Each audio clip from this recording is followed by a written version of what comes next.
Every year, Morgan Stanley brings out a Watch World Cup Premiership League table. It's not really that, but you know what? We treat it as that. It's fun to think of it that way. So let's keep thinking about that table as if it was a football competition. This year, Swatch did okay. Swatch, the group, did okay, but not great. It grew by about 30.7%, which is great, except that the rest of the market grew on average by about 31.5%. If you've grown, but grown less quickly than the rest of the market, you've shrunk. And so, yeah, that's exactly what happened. Swatch now represents 22% of Swiss watch exports. That's the whole group, which is good, better than 20%, but compared to the Wilsdorf group, Rolex and Tudor coming in at 30%, I'm not sure Swatch is where it wants to be. The question is, what's it going to do about it? Let's talk about that.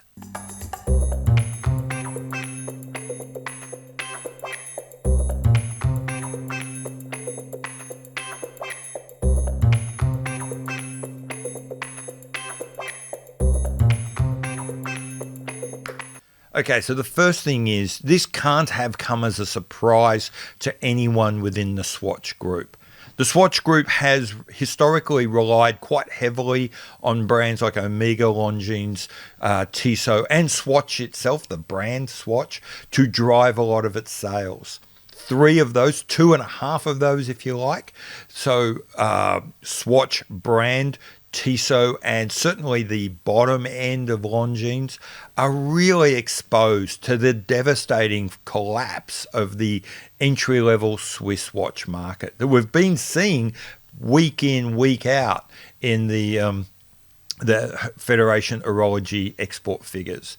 The combined effect of micro brands and G-Shocks and obviously Apple and Samsung smartwatches means that end of the market is really taking a hammering.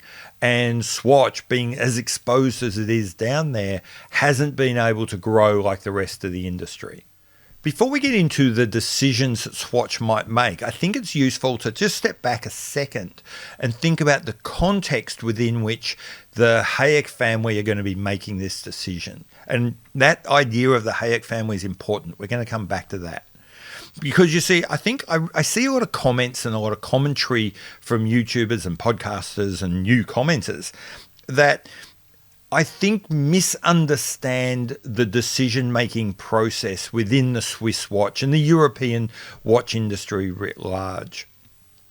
A lot of you seem to think that these decisions are made in the same way as they would be within a media company or within a financial services company or within a tech company, that these are faceless, disinterested institutional investors that frankly couldn't care less what the business did, what product it sold, what service it provided, and all they cared about was the next dividend check, and that they would sell anything to increase that check. That's simply not borne out by the realities, the behaviors, the way that you see the Swiss watch industry work. The important thing is, if you look behind the corporate names of Richemont or LVMH or Swatch Group, what you see are the same families, the same people, the same organizations that have been involved in this industry for decades. And by decades, I don't mean 20 years. I mean like 50 years, 60 years. People like the Hayeks who formed those first groups to desperately save the industry, save people's jobs, save brands from extinction, are the same families running the Swiss watch industry right now. And so to imagine that they're going to take that kind of red of tooth and claw, couldn't care less what happens to the companies that make me my money approach that we think about in, say, the tech industry, just isn't valid. It's just not gonna work. That's not how they're making their decisions. These decisions are going to be a lot more emotional than you might expect. So with that little bit done, now let's think about what are the options in front of Swatch now that they've got this problem. Really, there's two. One is surrender to the inevitable, and the other one is to fight. And what I mean by surrender to the inevitable is to look at what's happening at the low end of the market, realize that that's a losing game. You're going to have to invest more than you'll ever make back, and do as the tech industry would do. Cut your losses. Sell off the Swatch brand, sell off Satina, sell off Mido. Maybe pick one company that you would keep, like Tissot. Just let the rest go, and then watch. Yes, you will take a short-term valuation hit, but in a very short time, your ROI will look better and everyone will be happy, and this will be great. Now, that's exactly what the tech industry does. Sony wasn't making money selling laptops, so it sold its VAIO section off. IBM not making money selling computers, so it sells it off, and Lenovo is formed. The best example I can give, and perhaps the most apt example, most of you will have heard of Olympus. I'm guessing those of you who have are automatically thinking they're a camera company. They were once, they were until about last year, but now Olympus, the camera company you're probably thinking of, doesn't sell cameras anymore. They sold that whole business off. They're a medical imaging company now. All of that history, that whole thing that created Olympus, gone. They just sold it to focus on a money maker. That's the tech industry way, but it's not the way I think the Swatch Group will go. We certainly don't see that coming in their behavior. They're not acting like a company getting ready to sell the Swatch brand. Instead, they're looking like they're going to fight it out. The battleground for the Swatch Group, really, there's two. There's the low end and the high end. And so far, we've been seeing Swatch really get stuck into the low end of the Swiss watch market to consolidate their position there. They probably believe, like the rest of us, that the future for the low end of the market is pretty grim. But I suspect Swatch's position is it might shrink, but we're going to own all of it. I believe the real moves to what Swatch were doing in this space began probably about 2 years ago, when we saw a big injection of new product into Longines, and in particular the Spirit line. The Spirit line, has been really well received and hugely successful for Longines, but it did something more. It's joined the more contemporary line, which was not super popular in the West, and the Heritage line, which is not super popular in the East, but is in the West. The Spirit isn't really one or the other. It's a little bit of both. It's a clearly modern interpretation of the classic lines from Longines. As such, it not only sells well in itself, I've noted since that watch has come out that in the West, we're paying more attention to those like the Master Collection and these other watches, which previously had been largely ignored. And I think that was a deliberate plan from Longines. The second thing I've noticed, and I did a video on this, kind of surprised at what was going on within the Swatch Group, and that is they have really ramped up the marketing with Tissot. Tissot, a low-end brand, is now being allowed by the group to be the watch sponsor for the NBA. They are the timing and watch sponsor for events like the Tour de France. Now, to put that in perspective, that's an event that the Wilsdorf Group believes is of sufficient importance for Tudor to be involved in and to be represented in.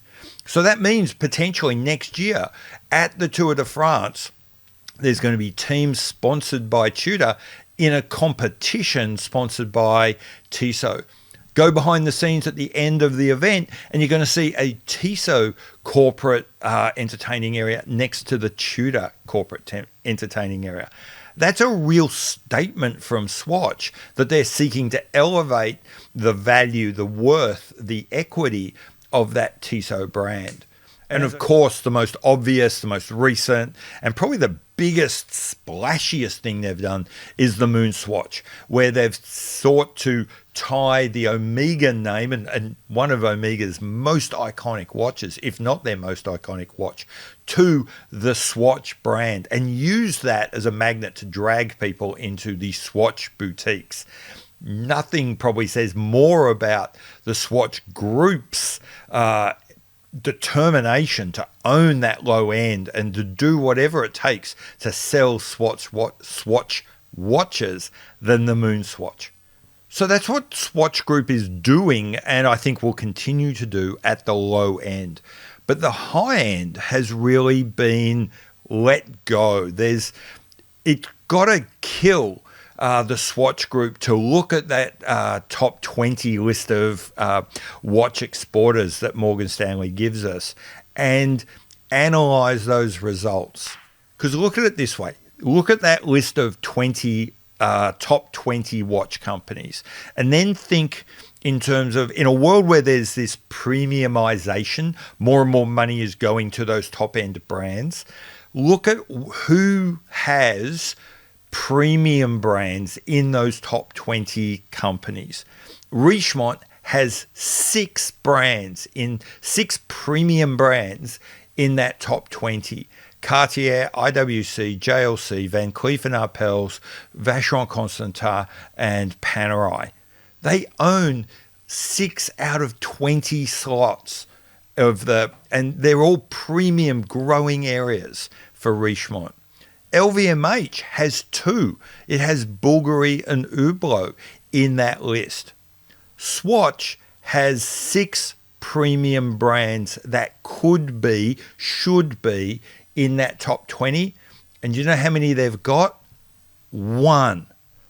At best, they had 3. They had Blancpain and Breguet used to be in there, but they've dropped out. It's hard to imagine that during this time of premiumization, where money is being sucked into the high end, brands like Blancpain and Breguet that used to be there have dropped out of the top 20 and now been replaced by brands like Chopard and Hermes. And if Swatch wants to advance, if Swatch wants to make progress up that league table, that is really where they need to work. Having so many premium brands and only one, Omega, actually making it into the top 20 simply isn't acceptable. But until recently, we hadn't really seen Swatch make any moves at that top end. There didn't seem to be anything going on. This week, they made their first move. A funny one that you really have to think about for a sec, and that is they withdrew Jacques-Dro from the market. The reason why it's a funny one is they haven't withdrawn Jacques-Dro from the market to not sell Jacques-Dros anymore. It just means that Jacques-Dro is jumping about 5 levels up in the watch hierarchy.